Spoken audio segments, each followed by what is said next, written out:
Sina ngarine.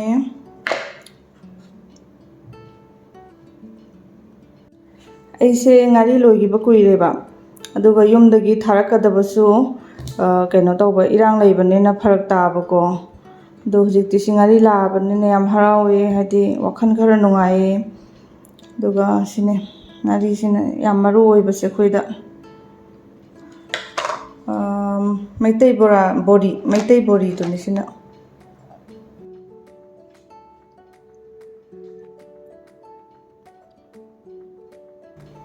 ꯇꯣ ꯁꯤꯒꯩꯁꯤꯅꯦ ꯑꯗꯨꯒ ꯄꯣꯠꯆꯩꯒꯩꯁꯤꯁꯨ ꯍꯥꯏꯗꯤ ꯌꯨꯝꯗꯁꯨ ꯏꯔꯥꯡ ꯇꯧꯕꯅꯤꯅꯀꯣ ꯄꯣꯠꯆꯩ ꯊꯥꯕ ꯌꯥꯗꯦꯕ ꯑꯗꯨꯒꯤ ꯗꯥꯎ ꯌꯥꯕꯒꯤ ꯑꯩꯈꯣꯏꯅꯦ ꯆꯪꯉꯛꯄ ꯇꯥꯏꯃꯤꯡ ꯑꯣꯏꯕꯒꯤꯀꯣ ꯄꯣꯠꯆꯩ ꯃꯌꯥꯝꯁꯤ ꯂꯣꯏꯅ ꯄꯨꯕꯤꯔꯛꯑꯦ ꯑꯗꯨꯅ ꯑꯩꯁꯨ ꯁꯤꯒꯩꯁꯤ ꯆꯥꯔꯒ ꯋꯥꯈꯜ ꯈꯔ ꯅꯨꯡꯉꯥꯏꯕ꯭ꯔꯥ ꯌꯦꯡꯒꯦ ꯌꯨꯝꯗꯁꯨ ꯊꯣꯛꯄ ꯐꯪꯗ꯭ꯔꯦ ꯑꯗꯨꯒ ꯁꯤ ꯆꯥꯔꯒ ꯈꯔ ꯂꯦꯟꯕ ꯇꯥꯔꯦ ꯄꯣꯠꯆꯩ ꯌꯧꯔꯛꯂꯦ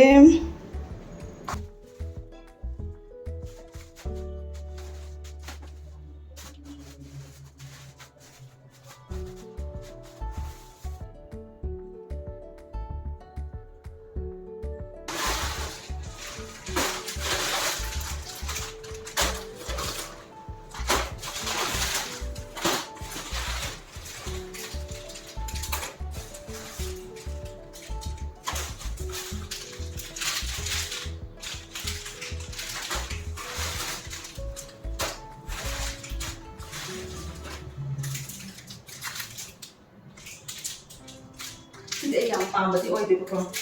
ꯈꯪꯗꯦ ꯍꯥꯏꯗꯤ ꯈꯥꯗꯤꯡꯅ ꯁꯥꯕ ꯑꯣꯏꯗꯣꯏꯔꯥ ꯀꯩꯅꯣꯗꯤ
ꯁꯤꯅ ꯕꯣꯔꯤ ꯂꯩꯔꯦ ꯃꯩꯇꯩ ꯕꯣꯔꯤ ꯑꯗꯨꯒ ꯎ ꯃꯣꯔꯣꯛ ꯑꯀꯪꯕ ꯎ ꯃꯣꯔꯣꯛ ꯑꯁꯨꯕ ꯂꯩꯔꯦ ꯑꯗꯨꯒ ꯁꯤꯅ ꯀꯩꯅꯣꯅꯤ ꯃꯔꯨ ꯃꯔꯥꯡ ꯑꯁꯨꯕ ꯑꯗꯨꯒ ꯁꯤ ꯉꯥꯔꯤꯅꯦꯗꯣ ꯉꯥꯔꯤꯁꯤ ꯇꯥꯎꯊꯣꯛꯑꯒ ꯊꯝꯕꯅꯦꯕ ꯍꯥꯏꯗꯤ ꯁꯤꯗ ꯃꯅꯝ ꯑꯗꯨꯝ ꯅꯝꯃꯤꯗꯅꯀꯣ ꯑꯗꯣ ꯅꯝꯕꯒꯤꯁꯤ ꯐꯠ ꯐꯠꯅ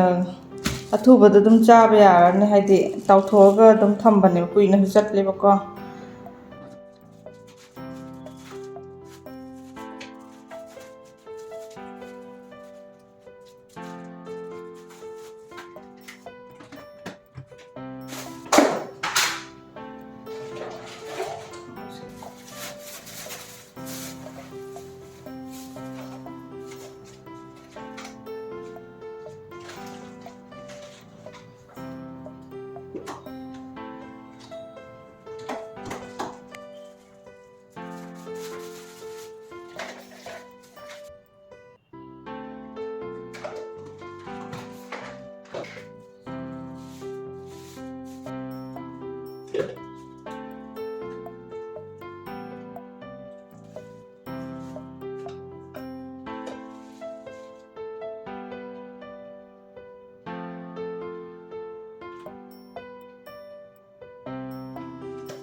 sina cheng Manipurgi cheng leire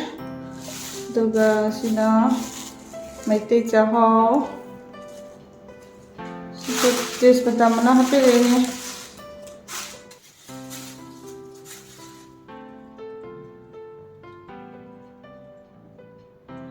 sitapon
Manipurgi nganu marum netu hapiraini mamana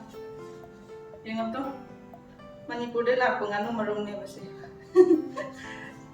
man chahan ning bai chang si marum si boy ha marum si phau hek hape ba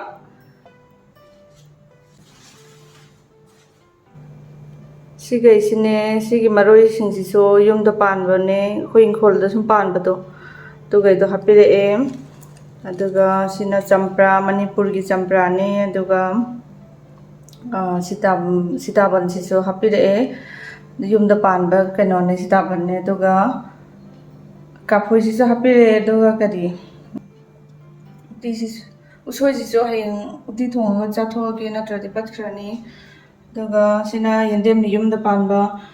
pan siso hapire pan si khoi thida su phangbane ba adu so Manipurgi pan ga mahau mana haidi Manipur pan gi mahau dona hen ga ne si hapire ne charam chana ba sina samaroi ne duga sina nganu marum ne ba akhoi Manipur da phangba nganu marum do sida hapire ne maman chahaning bai changse nganu marum si bo hapire ha ba aduga sina kano ne kaiba haribok to si nungsa da phawdok ta yaro degi sina haikru du ne ko Manipurgi duga yendem amuba duga si soibom ne ko